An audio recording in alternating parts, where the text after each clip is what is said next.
Bonsoir à tous et bienvenue dans cette nouvelle édition d'Info Soirée. On y va pour le sommaire. L'enquête judiciaire sur la mort de Subramania Kisnen s'est poursuivie ce mercredi en cour de Moka. Les versions des deux sergents concernant les déplacements de l'homme d'affaires ne corroborent pas. L'opérateur des caméras Safe City devra revenir en cours avec les enregistrements vidéo demain.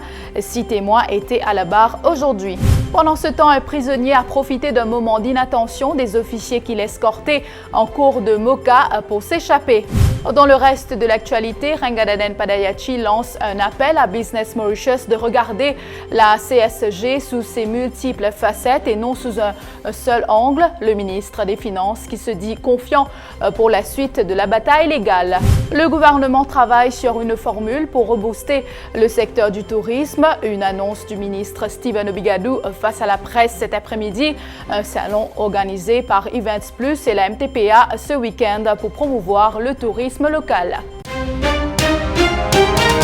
Des versions contradictoires sur les mouvements de Subramania Kisnen le 16 octobre dernier ont été avancées lors des travaux de l'enquête judiciaire sur sa mort ce mercredi en cour de Moka. C'était lors du 4e jour d'audience. Le sergent Yeru Konondu, affecté à la brigade criminelle de Moka, a déclaré qu'il a visionné les images des caméras Safe City du 26 octobre dernier. Les détails avec Ravish Personu et Lady Demon. Ces images des caméras Safe City montrent Subramania Kisnen sortant de Cité Telfer et marchant en direction d'un abribus. Et le sergent dit l'avoir perdu de vue après que l'homme d'affaires soit sorti d'un champ de canne. Mais le représentant du DPP, Maître Azam Niroua, a contredit le sergent en avançant que la SP Cyberhut de la MCIT a dans un rapport déclaré que des images Safe City démontrent que la victime avait pris place à bord d'un autobus en direction de Rosehill le même jour. Par ailleurs, un constable affecté à la Safe City Control Room Aeben a été sommé de revenir demain avec des enregistrements des caméras Safe City, cela pour montrer que Subramania Kisnen sortait de la maison de la famille Arian à Cité Telfer pour se diriger vers un abribus à Moka. Le constable a aussi déclaré que les images sont préservées pendant une durée de 30 jours. 6 témoins au total ont déposé aujourd'hui, parmi un ami proche de Subramania Kisnen qui était en sa compagnie avant sa disparition. Les auditions reprennent demain avec la déposition de Kumada Sorminaden, le frère du ministre Yokida Sorminaden. Il a goûté à la liberté pendant quelques minutes uniquement. Rahul Pitambar a profité d'un moment d'inattention des officiers qui l'escortaient en cours pour s'échapper alors qu'il se présentait devant le tribunal de Moka pour une accusation provisoire de vol. Il a été vite rattrapé par les policiers. Une jeune femme de 22 ans a agressé une policière en pleine audience. Les faits se sont produits en cour de Flaquière. La suspecte comparaissait devant la justice sous une accusation provisoire de meurtre. Cela s'est passé lorsque le magistrat a informé l'accusée que la police a une nouvelle fois objecté à sa remise en liberté conditionnelle. Il a alors demandé à la jeune femme si elle avait quelque chose à dire.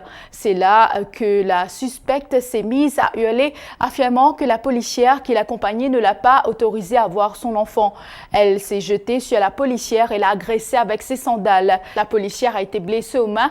Les autres policiers sur place ont dû intervenir. Le ministre des Finances, Ranganaden Padayachi, appelle Business Mauritius à regarder la contribution sociale généralisée sous ses multiples facettes et non sous un seul angle. Le grand argentier a défendu encore une fois la décision du gouvernement d'introduire la CSG cet après-midi. C'était nécessaire selon lui. Le ministre Padayachi se dit être confiant pour la suite de cette bataille légale. Il s'exprimait à l'issue d'une cérémonie de remise de chèques organisée par le groupe Bioculture à Rivière-des-Anguilles. Le Business Mauritius pas d'accord. Moi, je suis content quand même un jour qu'il peut dire ça va 80% de PME qui peut payer moins aujourd'hui et qui, comment me dire, ça va je prends une marge de manœuvre pour capable de prendre pension privée. Parce que je peux payer moins, donc c'est une marge de manœuvre qui est disponible pour faire la pension privée. Donc c'est un débat qui maintenant qui nous accepté qui sa association a dit compte la mise en place du CSG, mais nous aussi le gouvernement nous avons une priorité, maintenant nous avons un travail qui nous avons pour faire. Moi, nous au niveau des finances publiques, nous avons aussi la capacité financière de nos pays et aussi, comme on dit, nous avons globalement quand nous peut donner une pension de 9 000 roupies qui cela impacte l'économie et aussi dans la vie de tous les jours pour ça. Donc tout ça est important. Je vous retrouve après la pause.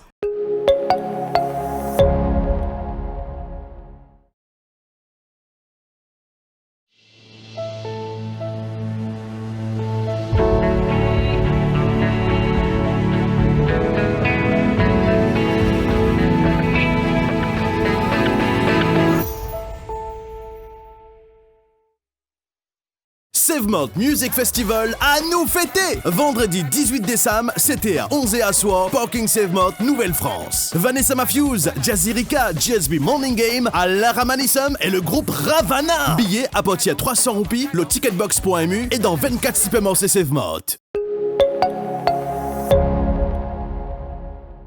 Le gouvernement veut redonner des couleurs au tourisme local. Une campagne débutera cette semaine avec le coup d'envoi ce samedi du salon Explore Local, un événement organisé par Events Plus et la MTPA qui se tiendra les 12 et 13 décembre au SVICC à Paille. Vous aurez l'occasion de découvrir les produits proposés par les opérateurs touristiques du privé. La moitié des 115 hôtels enregistrés à Maurice seront ouverts dans le cadre de cette campagne qui durera jusqu'au 12 janvier prochain. Un de ban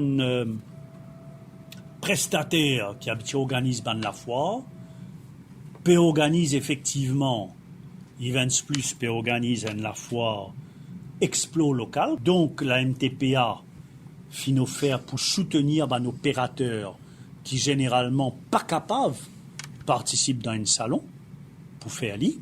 Et donc ça déjà est une affaire bien concrète qui peut arriver samedi et dimanche prochain dans Swami Vivekananda, le salon découvert local, côté la MTPA peut collaborer pour assurer justement la participation de ban opérateurs qui autrement pas capable de participer. Et là, chacun de ban l'association présent pouvait faire ban l'offre à ban mauricien, ban promotion, moi espérer ban billet gratuit. Donc, pour faire tout, pour faire découvrir à ban mauricien toute bonne possibilité durant sa période de fête-là, et pour essayer, donc, vendre déjà ban package, ban produits, si je réussis à faire lire, comment me dire, il bon pour tout du monde. Après, finalement, beaucoup d'idées qui nous sortent. Par exemple, avec Air Mauritius, finalement, la proposition qui nous augmente la capacité vers Rodrigue. Le salon, le département du tourisme de Rodrigue pour présent au salon. Air Mauritius peut augmenter ce ban vol pour faire une trentaine de vols dans la période des fêtes. Et donc, certains jours, au lieu de 6 vols, nous pouvons aller jusqu'à 8 vols tous les jours. Et puis pour terminer, dans son combat pour la légalisation du cannabis à Maurice, le mouvement Claim a préparé un document d'une 50aine de pages qui englobe tous les aspects du cannabis, notamment le côté médicinal, industriel, entre autres. Un document qui sera soumis au bureau du Premier ministre.